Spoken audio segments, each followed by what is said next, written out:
حضور علیہ الصلوۃ والسلام کا ارشاد پاک ہے جو چپ رہتا ہے وہ کامیاب ہوتا ہے۔ صدیق اکبر رضی اللہ تعالیٰ عنہ کو حضور کے سامنے کوئی شخص برا بھلا کہہ رہا تھا، حضور بھی خاموش علیہ الصلوۃ والسلام، صدیق اکبر رضی اللہ تعالیٰ عنہ بھی خاموش۔ وہ کہہ رہا ہے، کوئی جوابی کاروائی نہیں ہو رہی۔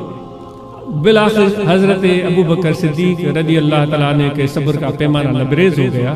اس نے صرف یہ کہا کہ بھائی جو تو مجھے تہمتیں لگا رہا ہے، مجھے برا بھلا کہہ رہا ہے، ایسا تو میں نہیں ہوں، شاید تو ہی ایسا ہوگا، شاید کچھ اس طرح، واللہ عالم بالصواب، کوئی غلطی ہو جائے تو معذرت خواہ۔ یہ بات کہنی تھی تو حضور علیہ الصلوۃ والسلام فوراً اس محفل سے اٹھ کر چلے گئے۔ چہرے پر ناگواری بھی آئی، ناپسندیدگی بھی آئی اور روانہ ہو گئے۔ صدیق اکبر پریشان ہو گئے۔ ابو بکر صدیق رضی اللہ تعالیٰ عنہ جب فرصت کا موقع میسر آیا، ایسے ہماری طرح نہیں ہوتے تھے وہ کہ جب بھی بات آئی دماغ میں تو وہ فوراً منہ سے نکال دیا، نہیں، جب موقع میسر آیا، مناسب ٹائم تھا تو انہوں نے عرض کیا یا رسول اللہ صلی اللہ علیہ وسلم، وہ مجھے برا بھلا کہہ رہا تھا، آپ تشریف فرماتے۔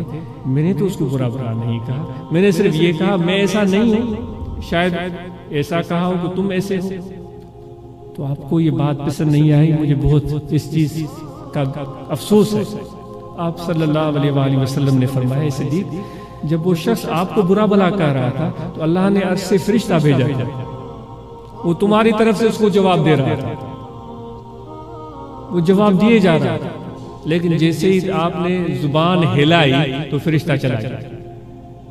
تو فرشتہ چلا گیا تو ہم نے بھی سوچا کہ جب فرشتہ چلا گیا تو ہمارے بیٹھنے کی ضرورت نہیں۔ اے میرے بھائیو، اگر مجھے یا آپ کو کوئی برا بھلا کہتا بھی ہے تو حضور علیہ الصلوۃ والسلام کے ارشاد کے مطابق خدا کی طرف سے اس کو جواب مل رہا ہوتا ہے، تو ہم کیوں پریشان ہوتے ہیں؟